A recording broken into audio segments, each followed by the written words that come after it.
understand.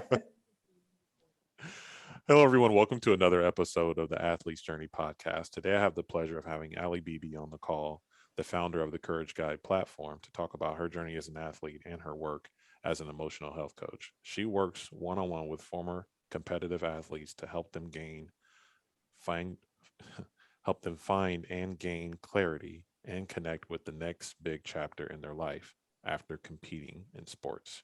In high school, Aly was awarded the CIF Southern Section Division III MVP after averaging 20 points and 12 rebounds for the St. Joseph Knights.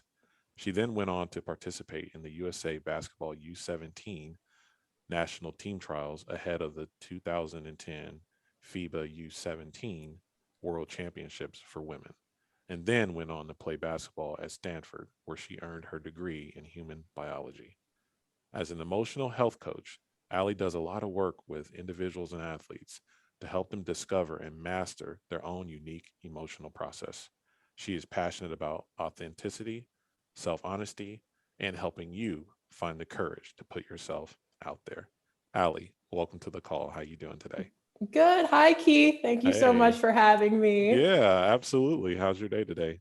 It's going really well. Yeah. I'm pretty excited. I Are love you? talking about this. This is like my favorite. So, Yeah, well, when I came across your Instagram profile, I was like, man, I have to connect with Aly because she is very unique in terms of what she's putting out there into the world. And it's just something that I'm just really curious about because I know not only have I had just processes that I've had to work through from an emotional perspective, but mm, I've also been lost in that process. And I know that there's plenty of other athletes and individuals that are also thinking about how can I think about my emotions in the proper framework and the proper process. So thank you for putting yourself out there first and foremost. oh yeah, absolutely. And I also think too, athletes were so physically driven and we're kind Mm-hmm. of straight to the point that a lot Mm-hmm. of the fluff for us is not super interesting or exciting. Mm-hmm. So it's cool to bridge both of those together. The emotional work that we'll all inevitably have to do, Mm-hmm. but also just being really real about it and Mm-hmm. relatable and practical. So Yeah. it's all fun. It's like a little merge, a little hybrid here. Yeah. Yeah. Absolutely. I agree. What was your journey into becoming an athlete? Did you start early? Did you start late? How did you become an athlete? Because I noticed not only did you play basketball, but you also did some track and field. And so, Yeah, I started playing sports when I was really, really young, mm-hmm. on city rec leagues, the whole thing, and as I got older and taller, I ended Mm-hmm. up playing more club basketball, and it was quite the experience. Yeah. And I played a lot of different sports, but basketball through and through was the one that I got the most attention for, and what Mm-hmm. landed me at Stanford, which Mm-hmm. was my dream university from the very beginning. Um, so lots of background in sports. I got injured a couple of times on my way into college to play for Stanford and with basketball. So coming from that, the mindset of just trying to you find your place on the team when you're coming from that injured background. So I think that also dipped me into this emotional health world pretty early, Mm-hmm. in along with being in the athlete world. Mm-hmm. Um, but yeah, I talk about these really tough topics and dealing with your emotions and emptying kind of like your emotional backpack and any of these tough experiences that you might have seen while being an athlete. But at the same Mm-hmm. time, it's such a fun experience too. Like we can Mm-hmm. also appreciate like all of the joy and the fun of competition and all of those pieces. But I guess from the place I'm at now and looking back on my whole journey and what's gotten me to here, it's really both of these pieces that work together, even if Mm. the athlete mindset focuses so heavily on winning and being successful and being the one, the go-to, Mhm. or all of those pieces. It's this emotional background piece that catches up with you at one point if you Mm. don't acknowledge it, or at least move forward in a way that feels integrated, so you have both working together and for Mhm. you as Mhm. opposed to against you. I think that is really important, and I identify with that because when I went from high school, so I started playing basketball as a sophomore in high school. Mm-hmm. Then I ended up getting a scholarship after playing 1 year in a junior college. I didn't really play my senior year in high school much because I broke my foot, but I ended up going to play for a coach who had a certain leadership style that Mm, I found very triggering. mm, Now, looking back on it, I recognize I was probably really triggered. And so I didn't have the process in terms of emotionally how to deal with that. And I can definitely say that my work ethic worked in my favor, but my mhm. emotional processes probably worked against me. Yeah. So how were you able to, you mentioned, being injured going into college. What was that like in terms of like identifying your emotional, situation and being prepared for that? Like how did you prepare for college from an emotional perspective? Yeah. I mean, so I speak of these details. I promise I'm not still writing them, but I think it's important to acknowledge just kind of the mindset I was in Mhm. coming into college from high school. Yeah. And I had hit, these really great accomplishments in high school and, Yeah. being ranked in the USA Mhm. trials and all of these Yeah. pieces that mean a lot to a high school athlete and Yeah. feels very much like your purpose, like you're doing your calling, like you're on the Yeah. track. And it kind of shattered for me at the end of my junior year of high school, Okay. where I got injured and I Mhm. had this opportunity. They still let me come and have my scholarship, but it was like this whole long year in Mm. between where I was nursing and ACL, reconstruction surgery, all the rehab, and also trying to find this place in the in between, Mm. and having to hold myself through that whole year. And for like a 16 or 17-year old, that's just uncharted territory, Mhm. Yeah. because usually being an athlete is all about being on your schedule and doing what other people tell you what to do, and Mhm. it's very much like consumes your whole life, and there's not a lot of decision making or even like uniqueness. Like you're not doing anything like on your own. Like you don't have a Mhm. hobby. Like this is really your whole life. So it was Mhm. such a weird middle point, and then along with a lot of pressure to be able to come back so I could continue to go to Stanford. Like Yeah. this whole piece is a lot of pressure on a 16-year-old. So it's, yeah, that emotional piece, it was really tough. And I'll even say too, as with playing all the other sports that I played and all of the other teams I was on and all of the Mhm. other friends I had made that were very much communities based in sports, to be outside of that and to be injured also felt like I wasn't a part of that anymore. So Mhm. trying to find my place and like, okay, well, who do I hang out with now? Like, who are the friends that I have outside of this one thing that I do? It's such Mhm. a weird place. So Mm. I did that. I got to Stanford, and then I was redshirting that first year, and it was some Mhm. of the same issues that came up to kind of have to pick, like, am I an athlete? Like, am I this sports person, Mhm. or what do I have outside of this? Especially Mhm. when that sports piece doesn't feel satisfying, or like it's Mhm. it's like you're not all the way in it, whatever it is. So Mhm. it's interesting, even that specific example of being injured, because maybe even symbolically, because I think the symbols sometimes help us make get a just feel more at peace with wherever we're at. But even that symbol of not being able to work, like you're injured from being able to do the work that you're supposed to be doing, Mhm. can really feel heavy and draining and hard. Mm. So I don't know, it might be kind of off on a tangent, but No, not at all. again, it kind of all fits together. It's tough, and especially for young kids, because we're athletes at the beginning of our lives, and Mhm. and that's usually when we get into it, and you're still putting together. I have this whole idea about flying your plane. Mm. You're still putting together how to fly your plane and how to do work, and also take care of your sense of self and your emotions. Like those are all pieces that are up in the air at that point in your life. So Yeah. whatever age it is, it's really happening at the front end here, Mhm. with Mhm. having to use all of the pieces Mhm. together. Did your parents play sports? They did. My Okay. mom was a track athlete, and then my dad played basketball. Oh, okay. It Oh, that's great. was very fun.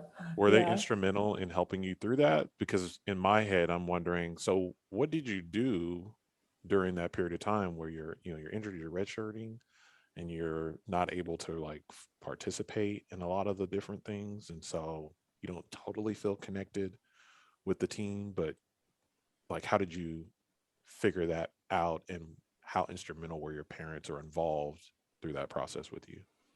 Yeah, so when my parents played sports, from the things that I know, it was a Mm-hmm. lot more fun. And I Mm-hmm. really mean that. I was more focused on fun. Mm-hmm. Like my dad played some college, but Yeah. it was just like it was a fun thing that they did. Yeah. Mm-hmm. Mine had a lot more weight to it. Yeah. So to have that pressure of Yeah. so much money riding on Mm-hmm. me being Mm-hmm. able to play, that's a lot of Mm-hmm. pressure. Mm-hmm. Having so much investment that had been made in me by my own Mm-hmm. family to be able Mm-hmm. to play that much to even get to that spot feels Mm-hmm. like a lot of pressure. Mm-hmm. And I think in families, specifically, it can just be things that you don't talk about. A lot of Mm-hmm. times people who are really close to you in these really tough situations just feels like something you just don't really, Mm-hmm. you don't have the language to speak on. Yep. So, I held that for a long time too. Like, Mm. did I do something wrong? Did I crumble for some Mm. really, am I too sensitive? All of these pieces. So Mm-hmm. it's Mm-hmm. tough. I mean, it's not that they didn't try or that I'd have anything against their response, but it's a really challenging place that you might find yourself in. It's just like a really tough spot. It's a tough Mm. spot. So they did their best, and I appreciate them for that. And also I can do more clearing work now to be able to really advance past that point Mm. emotionally. Mm-hmm. Mm-hmm. Did you have anyone else that was working with you, like as a red shirt coming on campus, as far as how to navigate that? Like, did you have a support system outside of your parents or someone on campus to help? Yeah, so my teammates have always been Yeah. the best people ever. Mm-hmm. I think back to my experiences at Stanford too. I had the best teammates. Mm. They're really awesome and really supportive, I guess that's kind of where I'm at in a more general sense Yeah. with college athletics in general. I'm saying in general, but that's where I'm at with college athletics now. If I was assigned an advisor, I was Mm-hmm. assigned some therapist. I was Mm. just kind of put in all of these Sure. boxes. But to make that personal connection with someone who really gets you and has the same vision for you that you Mm. have, even if that vision is outside of sports and the whole Mm-hmm. sports world, I can't say that I met anyone that was like that. Mm-hmm. Like I said, I have my own personal trainer, my own physical therapist, a nutritionist, Mm-hmm. all of these people, all of these coaches, but to really bridge that between that athlete mindset that got you there and Mm. also all the rest of your personal self, like your whole self, Yeah. to integrate those pieces together. Sometimes I feel the way I see it now, I just think that the motivation, not the motivations, kind of like the loyalties aren't always for you, the person beyond whatever this space is going to do for you, Mm-hmm. if that makes sense. Yeah. Yeah. Like you're here to be the athlete, right? And so the people you might get introduced to might be looking at you through that lens. So they might not be there to really address the whole person from a holistic perspective as to how do we make sure you're good and you're successful as a person versus how do we make sure we address like the concerns you might have about being a athlete that's who's redshirting this year, right? Spot on. Yep. Yeah. Tell me about, so after your redshirt year, what was the rest of your time at Stanford like? Yeah. So I redshirted. I decided during my sophomore year, and then I was a full-time student, although I still had to work in the athletic department for like Mm-hmm. hundreds of hours, which is like, I don't know, it's this whole other thing. But I did get to major in what I wanted to major in, Yeah. and that was human biology, which Mm-hmm. was a blast because I got to take whatever classes I wanted that didn't depend on the athlete schedule. Mm-hmm. So I got to take classes in the business school and the law school and all of the humanities classes, and just really connect with professors and people that were working on projects and companies that I felt much more connected to, and that really inspired me. And I think Mm-hmm. that those pieces of inspiration really propelled me in directions that existed way outside of the scope of what an athlete would be able to do, or like an athlete that now, you know, whatever that phrase is, to just really be an individual and nurture those, the values that I have at my core that were underneath all of the kind of the random little pieces that I picked up along my path to get there. So reconnecting for sure. Yeah. And so at your sophomore years when you retired from basketball? Yeah. Okay.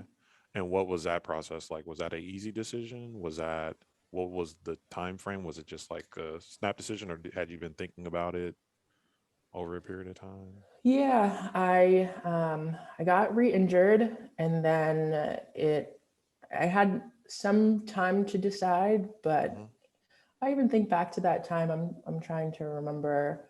I think it was maybe like 4 or 5 months after I got injured for that last time. I think in the athlete mindset that we all have, it's kind of like just keep going, or one more time, or I can do this one, you know, maybe I can rally, or final hurrah. And, you know, I definitely took some of that in, but there was a point where I was like, I got pretty honest with myself. Not that that's not honest for, you know, at different points in your life or at some times, but I got really honest, and I was like, do I actually care about this? Am I really excited to do this after having invested, you know, 2.5 years into all of this physical therapy and all of these surgeries and all of these appointments and all of these sideline practices? Like, do I really want to do this? Do I need to? What is my life like out of that decision? And sometimes that question is so heavy and feels so difficult that it's tough to ask it on your own. You know, it maybe takes time for more people to soundboard or whatever it is. Was there someone that was most instrumental through that process? You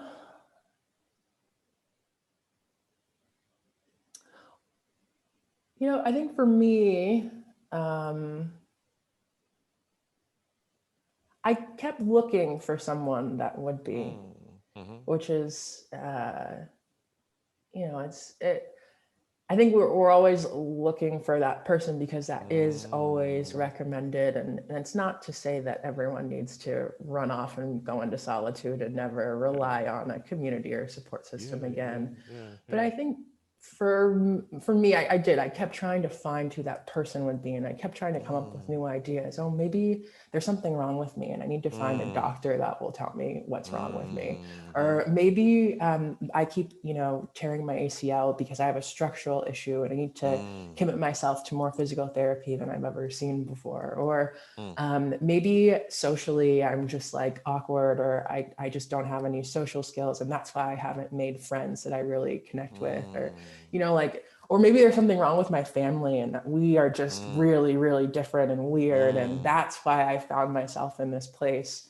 So, yeah, you know, I think I tried to figure out all of these pieces. And in the end, being, you know, I think about a decade out of that now, I can appreciate that I've been the continued sole source throughout that, which is a wonderful, beautiful, and really powerful piece. And once I stopped looking outside, which is just going to sound so cliche, and you know, just I just want to get upset with myself for saying it, but it's been me this whole time. And it's something that you can say to people and say, it's going to be you in the end. Like, you'll know the most. You're going to be the person that uncovers that solution or finds it or runs into it, whatever it is. But to say that, it just doesn't do it enough justice, because that's what it's been all along. So I definitely tried a bunch of different other people who could tell me what was wrong or what I was doing wrong. But I think after enough trial and error and enough trusting myself just enough times to see enough evidence that it built some momentum that I could continue to trust myself on a regular basis. So. Wow. I appreciate that so much. I really do, because I think that, you know, being an athlete, obviously you have the coach, the athlete, you know, you have that type of relationship. So you're somewhat wired in a lot of ways, I think. Or even if you're not an athlete, you have your parents who are like, this is what you're studying. You're going to be a doctor. You're going to be a doctor, or you're going to be a lawyer, or you're going to be whatever you're going to be, right? And so we're somewhat wired to a certain degree to look for answers, right? Which can be extremely helpful, whether it be coaching or mentorship or advisors and things like that. Very helpful. But what you're talking about is the other piece to it, which is incredibly important, is like looking in the mirror and saying, okay, time out. Stop relying 100% on everything outside of yourself, because there are answers that only you have there's questions that only you have the answers to. So take some ownership and just figure it out. Certain things, right? Trust yourself, because you know what some of those things are that you need to pursue, or things that you need to work on or address.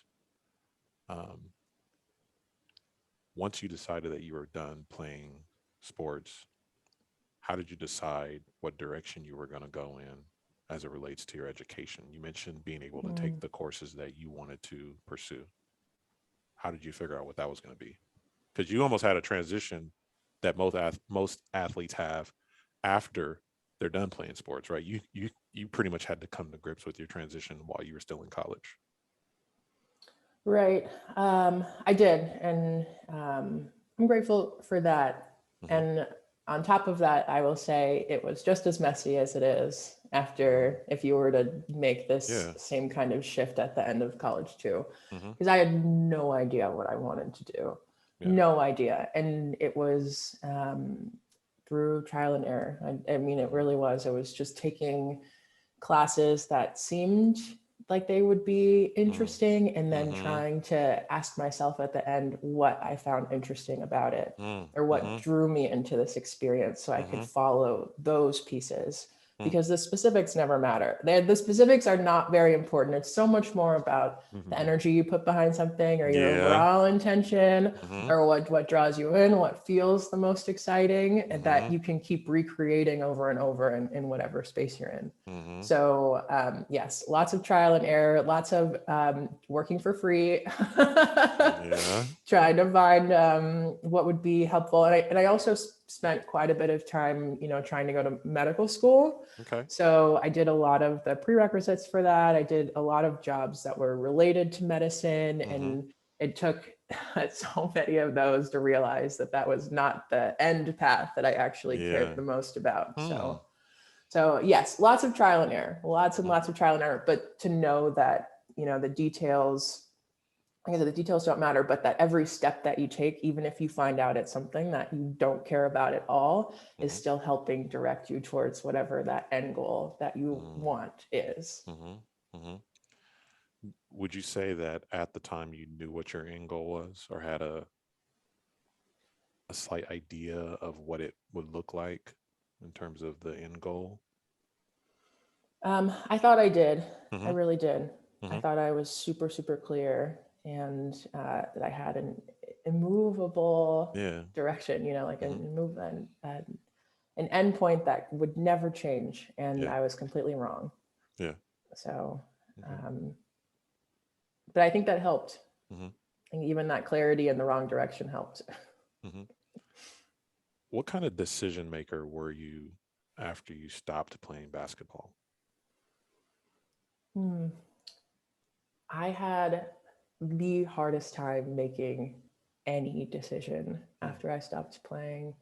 And even, not even playing, but just being a part of such a unit that makes all of your decisions for you. It was very challenging, and I started getting really, really nervous and worried about very tiny decisions, because it just felt like this influx of okay, how am I going to spend my time? Like, what's important? What are my priorities? What are values? How much of this is me? Because I think the other thing that you have too when you're on a team sport is that you're very much enmeshed in a part of whatever your teammates like to do, or what everybody wants to do together. So to then be separated from that group and have to pick what I like, or like what kind of food I'm going to order, like what kind of, it was such, there were tiny things in it. I think it was kind of a mini identity crisis, because I just had no idea what it was that I did outside of what the team or like the group did. So, and so as a part of this transition to finding more direction in life and to be making these big decisions at the end of college or the first couple years of working, you're getting pretty nervous about these smaller decisions. The bigger ones can make you more nervous, and then it's kind of, you know, all this self-doubt kicks in, and you know, so I mean, again, trial and error to get out of that. But I do like to mention that decision-making piece makes sense in this context, that you're coming from a group dynamic that made a lot of decisions for you. And, you know, maybe your counterparts have been practicing making decisions all along, people who are not athletes, who have been, you know, out in the world making decisions, you know, their whole lives when you haven't. So I do like to mention that, because it does make total sense in terms of being an athlete. As it relates to the decision-making process for athletes, what are some things that, and maybe this ties into your vision for athletes as a whole, but what is, you know, how does or how should an athlete that's maybe high school, college, professional, right? I'm sure this is something that everyone has a challenge with, regardless of what level they're playing on, is how do they actually take ownership of the agency they have when it comes to, you know, their mental health, decision making, planning, all of those things. I would say start small. And just like we do with our sport, we have to practice. And sometimes it's easier to practice when the stakes are a lot lower. So, you know, and I'll even say this too, is sometimes it's easier to make decisions around work before it's easy to make decisions in our relationships or at home, with family or whatever it is. So yeah, start small, build momentum in areas of your life that feel easier to reach into. And as you gain confidence there and see evidence of your own power and your own ability to make great decisions, it starts to trickle into the other areas of your life. But picking an area, like I'm saying, work, I think school might be helpful too if you're still in school. Building your momentum in a place where you feel a little bit more comfortable has always been really helpful for me too. Tell me about how you got into the work that you're doing now. So you graduated from Stanford, right? Congratulations. Oh, thanks. That's a whole nother podcast in and of itself, because Stanford is not just this place where you show up and it's like, yeah, I'm an athlete, and like you're just automatically eligible to play. Like, we'll have to talk about that a whole nother time, because I'm sure that plays into all of it. But tell me about your transition into, you know, out of school and into work. What was your journey like there? Into work, I moved to, so I lived in Stanford's kind of in the Bay Area in California. And then I moved to San Jose after graduation and tried to find a job in Silicon Valley. And about 6 months out from graduating, I decided that I was going to move to New York City, sight unseen. So it was very, very big decision, big move, big shifts, very fun. And I worked in clinical research for like 2 or 3 years before deciding I needed to make a change from that. So in New York, I found myself doing stand-up comedy and improv, which was very different than anything I had ever done before. I was trying to write jokes. It was very fun. It was very fun. I was trying to write jokes and try and, you know, tell interesting jokes, and it brought me back to all of my sports experience. So I started trying to write, you know, jokes about being a basketball player, being tall, and it was very fun. And I found myself online. I made this sports comedy page, which is not a thing anymore. But that's kind of what connected me to all of the other former athletes that are out here doing some really amazing work and having to to write jokes and share them got me online and into Yeah. this community. So it's So kind did of you bring where any material for us today? absolutely not. I have No, you nothing didn't. prepared. I You have didn't. nothing prepared. Nothing. Everything you see on TV has been practiced a Yeah. thousand times before those people say it. No, I have Oh nothing. man, dang! I thought I was gonna get a Ali Chappelle moment or something. Nothing. Only if it's an accident. Yeah. Okay. Okay. So you did that, and Yeah, so that kind of brought me back to all of these athlete mhm, things after leaving it and yeah, saying, oh, that was just my past. I don't think about that. I don't talk about yeah, it. It's not a part of me anymore. It hmm, kind of brought me back and got me yeah, started in all of this work. yeah. Okay. So tell us about the work that you're doing now. Like, what does your process look like? What do you where do you take athletes from where they are to where where they want to be as it relates to the emotional side of life? Yeah.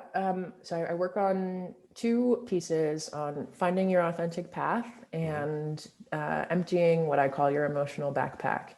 And so finding your authentic path is more so about connecting with who you actually are, Hmm. what you actually like to do, Hmm. what your preferences are, your values, really getting clear on what was underneath all of the the athlete pieces that landed on top, all what you really are at your core. And the Hmm. more that you can make decisions from that core place, it helps build a life that's much more matched for Hmm. you, which makes you happier and it makes things easier and it gets you back in the flow and you're more successful and all of those things. So really focusing on finding your authenticity or your authentic voice, authentic path. Then the other piece that I do is emptying your emotional backpack. So that's more about if you're finding yourself stuck or you're kind of lost or aimless Hmm. or you're forcing a lot of things that aren't happening or you're just kind of running around in circles, a lot of times it's because something's in the way. Hmm. And I would argue that it's some kind of emotion. So I do some work with helping people clear that, people call it baggage, just to clear the way so that you can bring in new experiences and new directions and see your life and your perspective in a new way that allows in more options. Hmm. And I do it, there's a lot of ways that you can take a big shift or a big pivot in your life. And some people turn to spirituality or Hmm. religion, a higher purpose, Hmm. reconnecting with their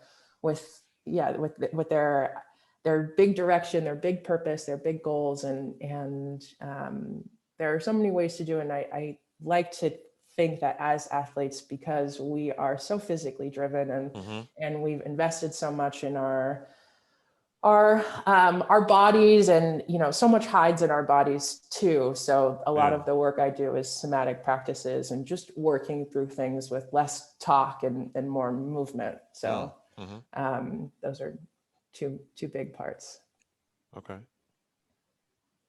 And as it relates to kind of your experiences with working with athletes through this process, what are some of the things that you have? Are there any patterns that you've noticed as it relates to, working with athletes through this, but then also some of the outcomes you're seeing with some of the people that you've worked with? Yeah, I think um, it can be challenging to, I think there's this, because a lot of times the athletes I work with have been on a team sports. Hmm. It can be tough to step out and be different. And that seems so simple, but to really step out and go in a direction that has not Hmm. been charted by people that Hmm. hasn't been charted by the friends that you currently have, that feels Hmm. separate or outside, that might be labeled weird or just Mm. anything different. It can be tough to make that leap and really go for it in Hmm. whatever realm you're looking in or feel drawn to or feel secretly excited by. Yeah. There's that big step, and it's a big courageous step. So I've definitely seen Yeah. that pattern. I think I would say there's also this kind of inertia piece that happens with Mm. athletes. I Hmm. think that sometimes we settle into our ways pretty quickly and pretty Yeah. easily. And Yeah. it can be tough to get into motion, Mm-hmm. and really motivating yourself on a consistent basis where it's not just like you use all your energy up front and then die out. Yeah. So kind of like the athletic training that we do, but also in journeying out to venture into new parts of our life. So finding a really compelling piece, a really compelling reason, or a really compelling draw that you're going after to keep you moving in that up level mindset, and to keep expanding to who you get to be, and your the rest of your future is. And what was the other question for the kind of the outcomes? I think the outcomes, I speak in pretty flowery terms, but I think the outcomes, I think the outcomes work. I think the outcomes work more in,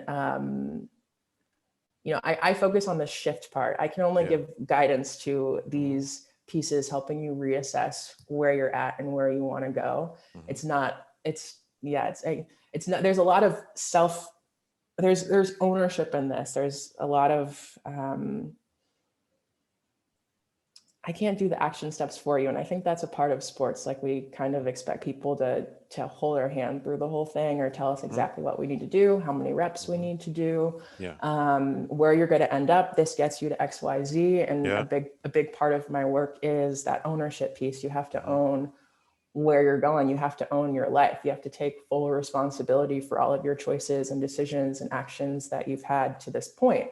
So the work that I do is more like an audit. It's more like we're going to figure out where you're at, where you want to go, and the paths that you can take, and the motivation that will get you there. But then you have to go and do the work.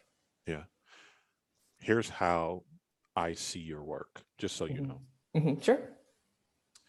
If you were driving, like, there's the use of the gas pedal, and if you have a automatic, then you don't have to do the whole shifting thing, but if you do, you do. But you got the gas pedal, you got the brake, you got the, like, knowing how to drive, right? Turning, backing up, all those things. It's knowing how to drive, and plenty of us know how to drive, but that doesn't mean that we're going to get somewhere if we don't have gas in the tank, right? Then we're not going to get as far as we thought we were going to get. And so the way I see your work, if I understand it correctly, is that you help clear the freeway to make sure that people can drive. Like, there's no barriers in between where they are and where they want to go. And the fuel, you're the fuel also, right? So you make sure the freeway's clear, but you also make sure the motivation's there, because plenty of times people have it in their mind that they want to be successful, and they know how to be successful, but they have these emotional barriers. They have these emotional things that prevent them from getting where they want to go, right? And doing the work that you do. And I just came up with this, so it may not be the most clear thing in terms of how I'm communicating it, but I see the emotional work of the motivation is emotional, right? It's not tactical as far as like the things I have to do. It's the motivation, the emotional side of it is what's going to make sure that I follow through day in and day out, when someone else isn't there to say, oh yeah, you're going to run these sprints, otherwise you're going to lose your scholarship. Like, that stimulus for doing the work, right, is always there when you have a coach or you have a team. You can't let your team down, so you have to show up, right? There's these things that are built in when you're a part of a team, but when you're all by yourself, then how are you going to be motivated? And I think that your work, if I understand it correctly, is really about understanding yourself emotionally, trusting yourself emotionally, building your emotional muscles so that you can actually follow through. And that is the outcome. Am I right? Yeah. Making sure the car is firing and works properly, seeing a bigger picture of the map, so you know all of the different directions that you can take it, so that you can get out of whatever little circle you've been running in for a long period of time. Yeah, definitely. My analogy might have been trash, but I think what? I thought it was great. Oh, I thought it was great. Oh. Like, oh, you should have thought about that analogy before the podcast, Keith, because that's not exactly. Oh, I thought it was great. I'm sorry. No. No, it was good. No, it was good. Yeah. So, what are some of the takeaways you think that athletes should gather from understanding your story as they listen to and follow your work? Yeah, I think if you take anything away, I hope you'll keep in mind that, playing a sport is a part of a team mindset, but that your life is an individual task. And part of accepting that responsibility is making decisions. And the more authentic you can make those decisions, the better off you'll be in the long term, even if it seems like the path that you've chosen isn't working out, or it's not giving you any kind of feedback. It is. It's giving you so much feedback, and it doesn't matter how long it takes. You're gaining something at every step of the way.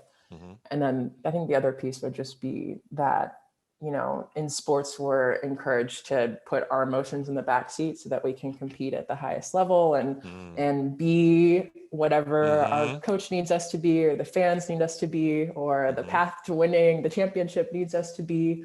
And I think that works great for a while, right? Like that's a wonderful way to operate because you're blinders on, focused. But at some point, because we're all holistic, like real people that have a life that exists outside of what they see us and, at the gym or on the field or in the pool or on the track or the course or whatever it is.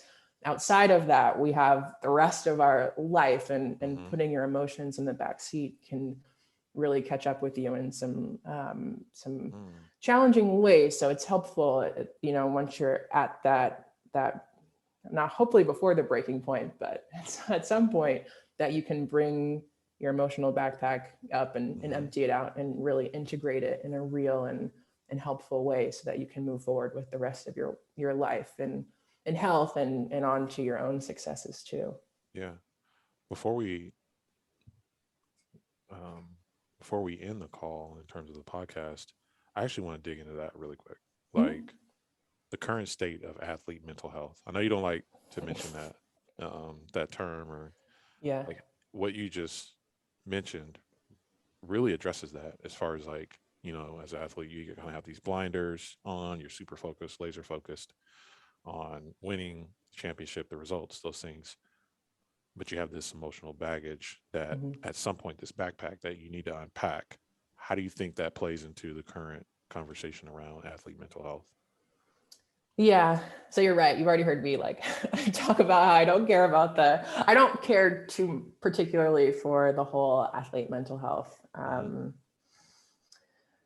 idea right now. It's I think it's getting away from the point. I think that's my main issue. I think it's getting away from the point. With throwing around these words is supposed to, like, it solves the problem. I find it to be really incomplete. I think especially, and I keep saying this, athlete, we're such physical beings. Like we're so focused on our bodies and what our bodies can do. And we're so focused on results and performance. I think it goes hand in hand to say that, just to talk about mental health, quote unquote, and just to talk about like, oh, feel your feelings, like that's so different than embodying that as a practice and to do that on a regular basis and to be putting in your practice and clearing your filters and yeah, all of those pieces, emotions are body oriented and so they have to be worked through your body, and they hide in your body too. I mean, you really do. You have to make that connection. So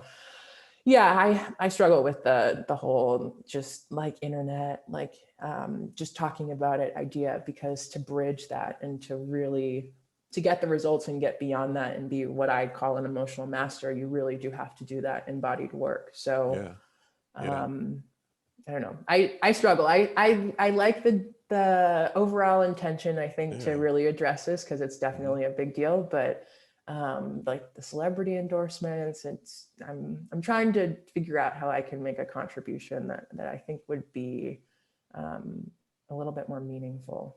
I think you just made a tremendous contribution, especially if more people can hear it. Because I'm bringing another terrible analogy to the table. No, I'm sure it's great. But you mentioned clearing your filters, right? And so I just took my car to the dealership to get some service done on it. And it doesn't matter how much rest I give my car, if they don't go in and service the car and change out the filter and change out the oil, my car is not going to be better after I pick the car up. Like there has to be actual work done on the car in order for my car to be in a better operational perspective. And what I just heard you say is that talking about mental health and, Nike just gave some people a week off from work. And I'm like, great, fantastic. But resting my car isn't going to solve the fact that the oil is burned, right? Like it needs to be replaced. It has to have work done. And so people have to do the work. They have to do the embodiment work that you're talking about in terms of like, what does it mean to be emotionally strong? What does it mean to rest from an emotional perspective? What does it mean to clear the filters or address toxicity in relationships or all of these things that are causing me to be burned out in the first place? Yeah. Right. Like, how do I operate in a place where I can actually be strong mentally instead of just saying, well, I'm tired or I'm burned out or I'm, like there's actual work that has to be done. And if there isn't something that is inserted as a practice or a strategy or a process to help people get there, then we're actually making it potentially worse. Is that what you believe? Or I do. I think we're missing the point, and we're just Yeah. like running around the problem. And I also, the other piece I struggle with is I've always been. I know I went off on so many tangents. This is not going to help me in this moment. I like tangents. I've always been. Tangents are great. Tangents are great. I know I'm about to call myself straight to the point, but I really am. I always want whatever works. I want whatever the solution is, Yeah. right? And it's fun Yeah. to talk about and discuss where the solution's coming from, Yeah. or why we might need it, and Yeah. all of these things around it. But at the end of the day, if the solution's there, it's there. And if it's not, it's if we haven't actually crossed into solving the problem, then it just really bothers me. So I love all those pieces. And even the rest piece, we all have to rest. That's definitely a piece of it. But the resting is also so that you can reassess and course correct from that resting place. If you find that you need more and more rest, a lot of times that's pointing to a change you need to make. So in that wonderful car analogy, you rest and you don't use the car, right? You can't use the car until you've decided what you're going to do with it. If it keeps breaking down, like whatever that is, whatever that ends up being, that rest is fueling you towards the place that you wanted to land, which was just to run your car and have fun. And I don't know, what are the wheels? Do you take wheelies? I don't know what you do that would be wild in a car, but like pop a wheelie in my car. Yeah, there you go. My car's not that powerful. Not yet. I sure like to do that though. Not yet. I need a race car. There you go.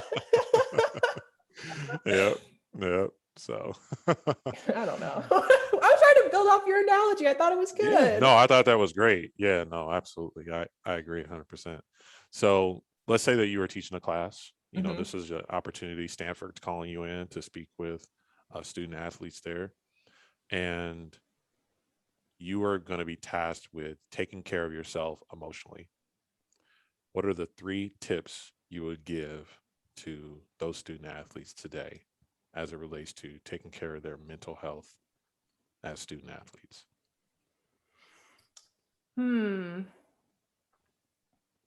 Learn how to be alone. Number 1, learn how to be alone. And that's like a whole long piece, but please learn how to be alone. It's a good thing. It helps. Find a structure to clear your emotional filters, a place that you can keep coming back to, some kind of list of things that you do when you need to clear your emotional filters and regroup. So like a specific clearing one, so being alone, specific clearing, and realize, I think, I'm always into awareness, because I do think that's part of an action. That is part of your action. That's a big action step, is just having better awareness of the bigger picture. And the bigger picture is that you have so much community in this, and there are so many former athletes and current athletes that are also navigating or have had to learn how to navigate having those two pieces together, being an athlete and being a whole human being, because sometimes we assume it's just one or the, we just assume that people are just athletes. So having that awareness that you're in such good company, that there are people before you and alongside you that you won't have the same details of, but have the same general like direction and goal with, and that's a big piece, because I didn't know that for a long time. I really thought that I had this really unique story because the details are so specific, but the big giant pieces of that and where I've landed now, the general sense that I have, those are pieces that so many people have in common, which I'm sure you're connecting with here with this podcast, especially. Absolutely. So learn to be alone. Learn to be alone. Have a structure. Yes. For clearing your emotional processes and filters. And build community. Connect with the community. Okay. Yeah, know you're in good company. Yeah. I love that. That is so great. I feel like that is something that not only athletes can apply to their life, but that is universal. No matter where anyone is at, they can, right? They can learn to be alone. They can learn how to clear their emotional filters, and they can be in good company. They can find people that are along the same journey with the same, some of the similar challenges, but similar outcome and vision for moving to a healthier place in life, emotionally, but also all the other aspects of life, physically, financially. Yeah, even if you can't see those people or you haven't quite met them yet, they're on the horizon. I'm telling you, you're going to run into them at some point. Just trust they're there if you can. I don't know where you're at, but it reminds me of something that a mentor said to me, like, you attract what you are, not what you want. And so being that person that's on that journey, starting that journey, you will attract those people into your life. It's just the way this thing works. When I look back on all of the great people that are in my life, it came from me seeking something and I attracted them into my life. And it's kind of the way the thing works, I think. So it does. I agree. Yeah. So awesome. Thank you so much for being on the show today. I look forward to doing another episode. Oh, I'd love that. Yeah, that would be great, because there's so much that I know that our audience can learn from you, just about all the mental models you have around processing emotions and building emotional strength. So thank you so much for being on the show. I look forward to having you back. Okay. Thank you for having me. Yes, absolutely. Have a good rest of your day. Okay. All right. You too. Yep. Bye. Bye.